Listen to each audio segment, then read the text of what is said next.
আসলে এই ইউনূস সরকার অবৈধ এবং বেআইনি। তো এই অবস্থায় মাহফুজ আলম একটা খসড়া দাঁড় করিয়ে ফেলেছেন। আপনারা জানেন যে এই মাহফুজ আলম বলেছেন তার নিজের ফেসবুক স্ট্যাটাসে কয়েক দফা যে এই বৈষম্য বিরোধী ছাত্র আন্দোলনের সকল ন্যারেটিভ তার দ্বারা করানো, তার লেখা এবং সকল কর্মসূচি আসলে তার মানে মাথা থেকে আসে, তিনি সমর্থন করেন, এরকম কথা তিনি নিজেই লিখেছেন। তো এবারও তিনি নিজে নিজেই একটা খসড়া দাঁড় করিয়ে ফেলেছেন। মির্জা ফখরুল ইসলাম আলমগীরও সেটা বলেছেন যে তার কাছ থেকে ওই খসড়াটা এসেছে। ফরহাদ মাজহারের মাধ্যমে তিনি প্রথম এই প্রসঙ্গ তুললেন যে একটা বিপ্লবের পরে তার যদি ঘোষণাপত্র না থাকে, বর্তমান সংবিধান যদি বাতিল করা না হয়, তাহলে আসলে এই ইউনূস সরকারের সাংবিধানিক ভিত্তি কি, এবং এই ঘোষণাপত্র ছাড়া এই বিপ্লবকেই বা দালিলিক ভিত্তি দেওয়া, একটা আইনি ভিত্তি দেওয়া কি করে সম্ভব। এবং এমনকি গত 15ই জানুয়ারি তিনি একটা স্ট্যাটাস দিয়েছেন তার ফেসবুক পেজে, সেখানেও তিনি এই কথা উল্লেখ করেছেন ফরহাদ মাজহার যে গণ অভ্যুত্থানের ঘোষণাপত্র ছাড়া এই সরকার বেআইনি ও অবৈধ।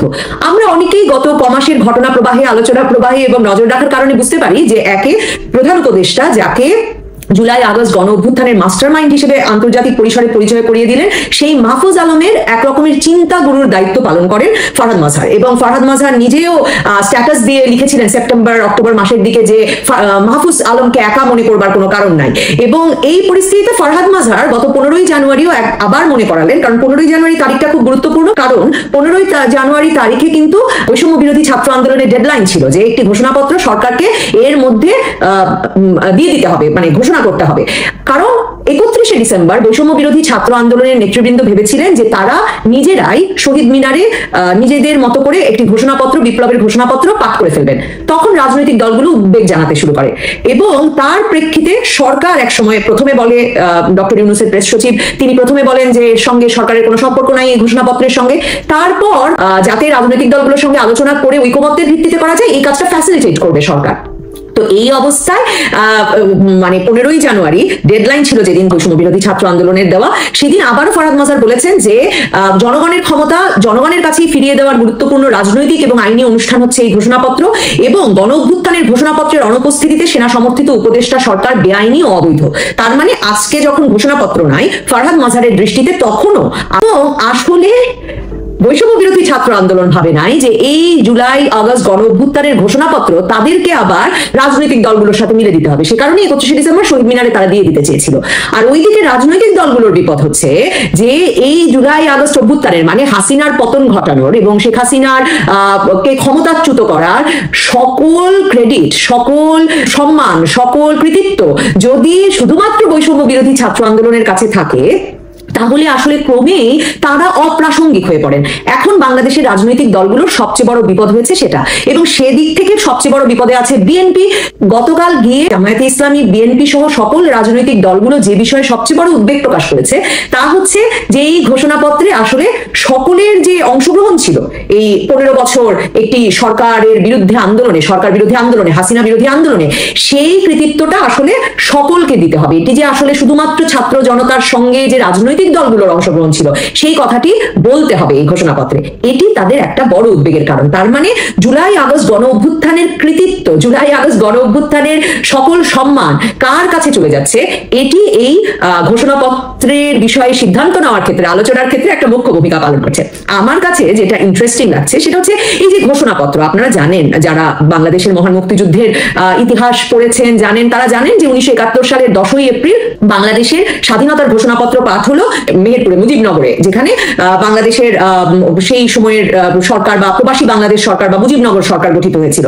তারা 10ই এপ্রিল 1971 তারিখে ঘোষণাপত্র দিয়ে বলল যে এটা হচ্ছে গিয়ে আমাদের প্রোক্লেমেশন অফ ইন্ডিপেন্ডেন্স, স্বাধীনতার ঘোষণাপত্র, এবং এর মাধ্যমে পাকিস্তানের পূর্বাঞ্চল বাংলাদেশ নামে একটি সার্বভৌম গণপ্রজাতন্ত্রী রাষ্ট্র হিসেবে প্রতিষ্ঠা লাভ করলো। এবং এই স্বাধীনতার ঘোষণাপত্র অনুসারে 26শে মার্চ বাংলাদেশের স্বাধীনতা দিবস, কারণ ঘোষণাপত্রে লেখা হয়েছে আমাদের এই স্বাধীনতার ঘোষণা 1971 সালের 26শে মার্চ থেকে কার্যকর বলে গণ্য হবে।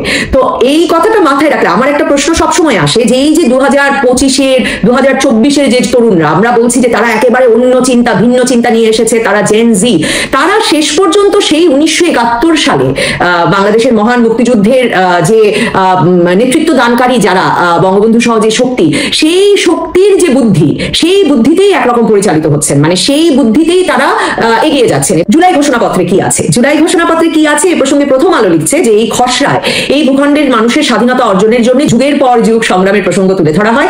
এর পরের বিভিন্ন প্রেক্ষাপট তুলে কিভাবে ছাত্র জনতার উত্তাল গণবিক্ষোভ গণ অভ্যুত্থানের রূপ নেয় এবং প্রধানমন্ত্রীর পদ থেকে শেখ হাসিনা পদত্যাগ করে ভারতে পালিয়ে যান, সেই প্রসঙ্গও রয়েছে জুলাই ঘোষণাপত্রের খসড়ায় বলা হয়েছে, আমরা ছাত্র জনতা সেই অভিপ্রায় বলে আত্মমর্যাদা, সাম্য, সামাজিক ন্যায় বিচারের যে আদর্শে মুক্তিযুদ্ধ পরিচালিত হয়েছে সেই আদর্শ বাস্তবায়নের জন্য সার্বভৌম জনগোষ্ঠী হিসেবে নিজেদের সংগঠিত করিলাম। আমরা প্রহসনের নির্বাচনের মাধ্যমে গঠিত সংসদ ভেঙে দেওয়ার আহ্বান জানাচ্ছি এবং ছাত্র জনতার পক্ষ থেকে রাষ্ট্রের নিরাপত্তা, স্থিতিশীলতা ও অখণ্ডতা রক্ষার্থে ডক্টর মোহাম্মদ ইউনূসের নেতৃত্বে একটি অন্তর্বর্তীকালীন সরকার গঠনের আহ্বান জানালাম।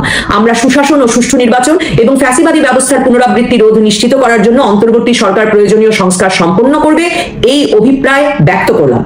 খসড়ায় আরো বলা হয়েছে যে আমরা এই ঘোষণা প্রদান করলাম যে 1972 এবং 1-11 কালের রাজনৈতিক বন্দোবস্তের পরিবর্তন ঘটানোর জন্য আমাদের একটি নতুন গণতন্ত্র রিপাবলিক প্রয়োজন, যা রাষ্ট্রে সকল ধরনের নিপীড়ন, শোষণ ও বৈষম্যের অবসান ঘটাবে এবং এদেশের তরুণ সমাজের প্রত্যাশাকে ধারণ করতে পারবে।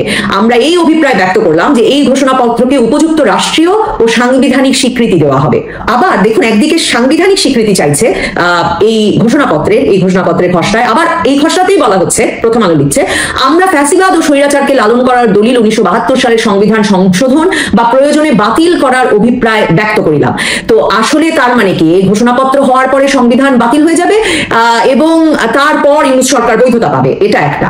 অন্যদিকে হচ্ছে গিয়ে যে সংবিধান বাতিল করে ফেললাম আবার সাংবিধানিক বৈধতা চাইছি, সেই ব্যাপারটাও আসলে খুব পরিষ্কার নয়। আর এই ঘোষণা প্রদান করলাম যে 1972 এবং 1-11 কালের রাজনৈতিক বন্দোবস্তের পরিবর্তন ঘটানোর জন্য। এখন এগুলো তো আসলে একদম মানে 1-11 কালের রাজনৈতিক বন্দোবস্ত কি, মানে কোন রাজনৈতিক বন্দোবস্তকে মাহফুজ আলম 1-11 কালের রাজনৈতিক বন্দোবস্ত লিখছেন? এখন এই শব্দে শব্দে এত প্রশ্ন, আইনি প্রশ্ন। মির্জা ফখরুল ইসলাম আলমগীর সঠিকভাবে বলেছেন যে সংবিধান বিশেষজ্ঞদের সঙ্গে আলোচনা ছাড়া এই ঘোষণাপত্র নিয়ে আলোচনাই বা সিরিয়াসলি হতে পারে কি করে? অন্যদিকে দেখুন, ওই যে বলছিলাম যে রাজনৈতিক দলগুলো আসলে তাদের কৃতিত্ব, সরকার বিরোধী আন্দোলনে 15 বছর রাজপথে থাকার, মানে আমরা কি জানতাম? আমরা জানতাম যে বাংলাদেশে সরকার বিরোধী আন্দোলনে আছে মূলত দুটো দল, বিএনপি এবং জামায়াতে ইসলামী, এবং বিএনপি বিশেষভাবে প্রকাশ্যে দুর্বার আন্দোলন গড়ে নানা রকমের মানে বিএনপি এবং জামায়াতে ইসলামী। তো বৈঠক শেষে জামায়াতের সেক্রেটারি জেনারেল গোলাম মোহাম্মদ পারওয়ার উনি সাংবাদিকদের বৃহস্পতিবার বলেছেন যে এমন একটা দলিল তৈরিতে আসলে অস্থিরতার দরকার নাই, সবার সঙ্গে আলোচনা দরকার, অনেক কিছু বাদ পড়েছে, কোনো মৌলিক ইস্যু যেন বাদ না পড়ে যায় তা নিয়ে কথা বলেছি আমরা। আজকের আলোচনা প্রাথমিক আলোচনা। তো জামায়াতের এই নেতা আসলে, ওই যে আমি কৃতিত্বের প্রসঙ্গ তুলছিলাম, বৃহস্পতিবারের বৈঠক শেষে জামায়াতে ইসলামীর নেতা খুব স্পষ্ট করে বলেছেন যে 15 বছর ধরে যে তারা আন্দোলনে ছিলেন, তারাও যে এই আন্দোলনের ভাগিদার, এই বিষয়গুলো যেন অস্থিরতার মধ্যে ঘোষণাপত্র তৈরি করে বাদ না পড়ে যায়। কারণ আমরা কি জানতাম? আমরা তো মাহফুজ আলমকে বা বৈষম্য বিরোধী ছাত্র আন্দোলনকে, এমনকি জুলাইয়ে যখন তারা রাজপথে নামলেন, আমরা ভাবলাম তারা কোটার বিরুদ্ধে আন্দোলনে নেমেছেন, কাজেই ওই ফ্যাসিস্ট সরকারের পতনের জন্য তারা কাজ করছিলেন, বা 15 বছর ধরে তারা কাজ করে যাচ্ছিলেন। অনেকের হয়তো বয়সও 15 বছর ধরে কাজ করার উপযোগী নয়। তো এই বিষয়টি আসলে এই সিনিয়র রাজনৈতিক নেতাদের পক্ষে মেনে নেওয়া কঠিন। তো জামায়াতের সেক্রেটারি জেনারেল গোলাম পারওয়ার তিনি বৈঠক থেকে বেরিয়ে, ঘোষণাপত্রের নিয়ে আলোচনার প্রথম বৈঠক থেকে বেরিয়ে তিনি একটা খুব গুরুত্বপূর্ণ কথা বলেছেন। তিনি বলেছেন অনেক মৌলিক জিনিস এই কাঠামো থেকে বাদ পড়েছে। বাংলাদেশের ইসলামী শক্তি একটি বিশাল শক্তি। এই ফ্যাসিবাদ বিরোধী আন্দোলনে তাদের যে অসাধারণ ত্যাগ, বহু মানুষকে শহীদ করা হয়েছে, নিরীহ নিরপরাধ নেতাদের ফাঁসিতে ঝুলিয়ে হত্যা করা হয়েছে, গুম খুন ক্রসফায়ারে হত্যা করা হয়েছে, এই সত্য ইতিহাসগুলো ঘোষণাপত্রের কাঠামোতে স্থান পায়নি। তার মানে প্রতিটি রাজনৈতিক দলের নিজস্ব যে সংগ্রামের ইতিহাস, নিজস্ব যে ন্যারেটিভ, মানে মাহফুজ আলম তো বলেছেন যে তিনি গত 5 বছর ধরে, তারা বলছেন তাদের আন্দোলনটা 5 বছর ধরে চলছিল, সব ন্যারেটিভ তিনিই লিখেছেন, ফেসবুক স্ট্যাটাস দিয়ে তো তিনি এটা আমাদের জানিয়েছিলেন। কিন্তু এবারে তার ন্যারেটিভই যে আসলে বিএনপি জামায়াতের মতো দলগুলোকে মেনে নিতে হবে, সেটা হয়তো বা ঠিক নাও হতে পারে। কিন্তু অন্যদিকে আবার এই দলগুলো এক রকমের বাদ পড়ে যাওয়ার আশঙ্কার মধ্যে থাকছে। কারণ আপনাদের মনে রাখতে হবে যে এই প্রধান উপদেষ্টা বারবার খুবই মনে করিয়ে দেন যে এই ছাত্র জনতা, বৈষম্য বিরোধী ছাত্র আন্দোলনের নেতারা তাকে ক্ষমতায় বসিয়েছেন এবং একরকম যে তাদের ইচ্ছা অনুসারেই চলছে সরকার, সেটা আসলে বারবার মনে করিয়ে দেওয়ার কিছু নেই। কয়েকটি বিষয় দৃষ্টি আকর্ষণ করতে চাই। মানে এই 5.5 মাস পরে এই ঘোষণাপত্রের প্রয়োজনীয়তা কি? এটা কি এমন কোনো ভাবনা থেকে, এমন কোনো বঞ্চনা থেকে, এমন কোনো হ্যাংওভার থেকে যে 71 সালের 10ই এপ্রিল বাংলাদেশের স্বাধীনতার যে ঘোষণাপত্র হয়েছিল সেটা আওয়ামী লীগের নেতৃত্বে, আওয়ামী লীগের নেতৃবৃন্দের দ্বারা গঠিত প্রবাসী সরকারের করা ঘোষণা, কাজেই এমন একটি ঘোষণাপত্র এখন করতে হবে যেটার মধ্যে জামায়াতে ইসলামী, বিএনপি অবশ্যই পেতে খুব আগ্রহী সেরকম মনে হচ্ছে না, কিংবা এই যে 2025 সালের যে নতুন নেতৃবৃন্দ বৈষম্য বিরোধী ছাত্র আন্দোলন এবং এখন জাতীয় নাগরিক কমিটির নামে উদ্ভব হয়েছেন যারা, তাদের একটা অংশীদারিত্ব, তাদের একটা হিস্সা সহ একটা নতুন ঘোষণাপত্র হতে হবে। না হলে সেই 1971 সালের দেখানো পথে এই 2025 সালে হাঁটতে হবে কেন? তারপরে দেখুন আরেকটা ব্যাপার হতে পারে যে এই যে যদিও জাতীয় নাগরিক কমিটিও বলেছে যে আরো আলোচনা হতে পারে, কিন্তু অযথা যাতে সময় নষ্ট না করা হয়। কিন্তু আমরা জানি যে দুটো দলের কোনো অসুবিধা নাই এখন আপাতত নির্বাচনের দিকে না হেঁটে ক্রমাগত সময় নষ্ট করলে। একটি জাতীয় নাগরিক কমিটি বৈষম্য বিরোধী ছাত্র আন্দোলনের ব্যানারে ছাতার তলায় যে রাজনৈতিক দলটি গড়ে উঠেছে, কারণ তারা বলছে যে নির্বাচনের আগে সংস্কার, নির্বাচনের আগে সংবিধান, নির্বাচনের আগে নানা কিছু, তার মধ্যে হয়ে যেতে হবে স্থানীয় নির্বাচন যেখানে তারা অংশ নেবেন, তার মধ্যে হয়ে যেতে হবে বিশ্ববিদ্যালয়গুলোর ছাত্র সংসদ নির্বাচন যেখানে তারা অংশ নেবেন, এবং তারা আশা করছেন একটা জোটবদ্ধ রাজনৈতিক শক্তি হয়ে উঠতে পারবেন। মানে সংগঠিত, জোটবদ্ধ শব্দটা ভুল বলেছি, সংগঠিত রাজনৈতিক শক্তি হয়ে উঠতে পারবেন তারা এই প্রক্রিয়ায়, এবং তার মানে যত সময় যাবে তাদের জন্য ভালো। অন্যদিকে জামায়াতে ইসলামীও কিন্তু এই বিষয়টিকে সমর্থন দিচ্ছে। তারা বলে আসছে যে তারা নির্বাচনের আগে সংস্কারের পক্ষে, তারা জাতীয় নির্বাচনের আগে স্থানীয় নির্বাচন চায়, এবং তারাও বিশ্ববিদ্যালয়গুলোর ছাত্র সংসদ নির্বাচনে অংশ নিতে খুব তাড়াতাড়ি এগুলো অনুষ্ঠানে এবং অংশ নিতে আগ্রহী। তার মানে এক্ষেত্রেও একরকম বিএনপি একা। আর দেখুন আমি ওই যে জোনায়েদ সাকির গণসংহতি দলটি বা বাংলাদেশের কমিউনিস্ট পার্টি সিপিবি যারা শেষ মুহূর্তে দাওয়াত পাওয়ার জন্য যেতেই পারলো না এই আলোচনায়, তারা কি ভাবছে সেটি তো আপনি আমি সকলেই বুঝি যে এগুলো এত গুরুত্বপূর্ণ নয়।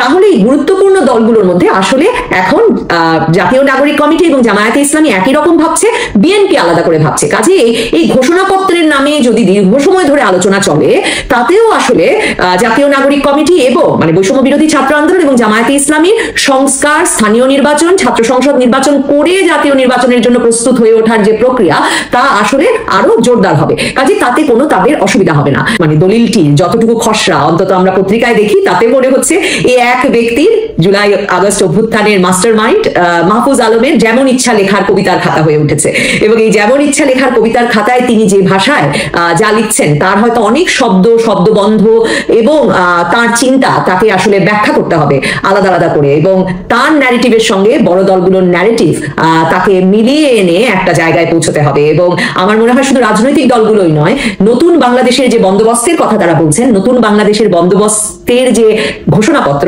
সেই ঘোষণাপত্রে ছাত্র জনতার সকলেরই